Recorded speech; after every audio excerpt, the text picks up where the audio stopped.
Rabbits are an ongoing problem in central Otago, and despite the introduction of the virus causing RHD, or rabbit hemorrhagic disease, the population is now developing immunity to that. Bruce Jolly is trying to control rabbit numbers with the help of Peter Preston, a senior advisor at the Otago Regional Council who's been working in rabbit control since the 1970s. In the old rabbit board days, that was funded by taxpayer input as well as rates from the farmers. In the early 90s, farmers moved away from a rating system to direct user pays. That was during the time of the regional council setting up. Since the mid-90s, it has been all user pays, so the farmer pays 100% of the costs of his pest control.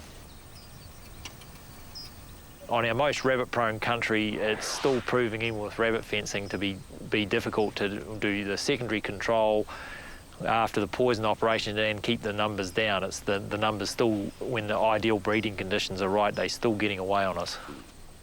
There is a downside to the poison operations and the fact that the country is out of production for grazing for it can be quite a long period of time, at least 6 weeks, and if we don't get any rain to wash the toxins off the residue carrot, it can go for quite a few months. In extreme cases, we try and poison as soon as we can in the winter so that we've got our country free for the spring growth and our lambing. We have had situations where we've had our lambing blocks closed up because the toxin's still in the carrot. Just here we're actually in the process of re-ripping this block where the rabbit warrens are. We probably rip it twice a year on average, and then we follow that up with night shooting and gun and dog. We keep the dog busy here, keeping the rabbits down the hole while we're ripping. On Ardgour, it's probably, we're looking at $30,000 annually on poison operations alone. There's $6,000 to $10,000 worth of ammunition put into the property every year. There's probably another $8,000 to $10,000 of helicopter time for heli shooting on the hill country. And then if you add up all the costs associated with fence inspection, there's probably 100 hours a year goes into fence inspection, and I don't know how many hours goes into night shooting and just shooting in generally. It's something we do on the job during the day, and it's something we organise around some employed people to do it, and a lot of friends and acquaintances get roped into the night shooting operation as well. With the Otago Regional Council shifting the control level on the McLean Scale from 5 down to 3, that move is quite dramatic in this land here, and that it's a huge step, a huge reduction in the level where you've got to actually act on doing control. And we could go from level 3 to level 7 within 6 months here. So even being below level 3, you can have a large amount of country come in above level 3 in a very short space of time. The long-term implications on the properties, if they're really economically struggling, is that all of a sudden you're going to get huge control costs enforced on the properties that are probably not economic and are going to basically get people to, having to walk off the properties or have great debts to the regional government on it. And when you get to the point where the amount you own the regional council is more than the land's worth, I suppose you hand it over. Otago is arguably the most rabbit-prone area, or most rabbit-prone province in New Zealand. So it's an ongoing battle here. It's certainly rabbit numbers now are quite high.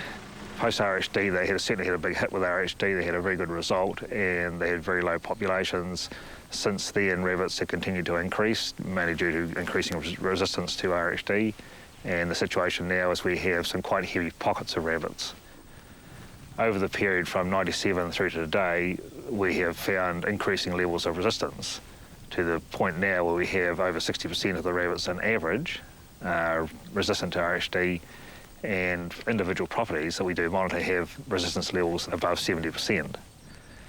The original scale for measuring rabbits was a McLean Scale. It was developed by Harry McLean. Since then, it has been modified slightly. It has been combined with the Gibbs scale to be called the modified McLean Scale. It measures rabbits from 1 being negligible, no rabbits in sign seen, through to 8, which is rabbits at very high levels. Currently, the Otago Regional Council has a pest management strategy which dictates the maximum allowable level of rabbits that a farmer can have on his land. That sits at 5 scale currently. Once an inspection shows that rabbits are exceeding that level, the farmer gets asked to reduce his rabbits. Now, how he reduces his rabbit levels is entirely up to him. Right, I've come to this area here, we've got, you can see with some fresh scratchings here, we've got a bit of a buck heap.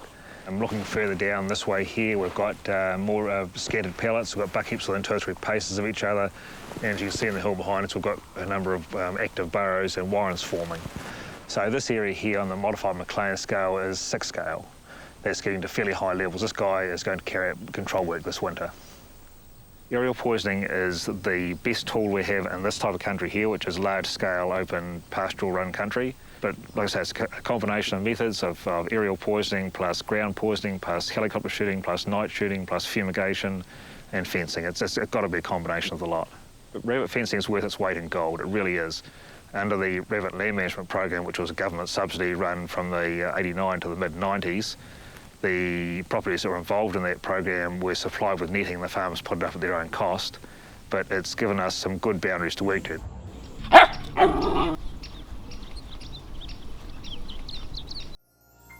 This program was made with funding from New Zealand On Air.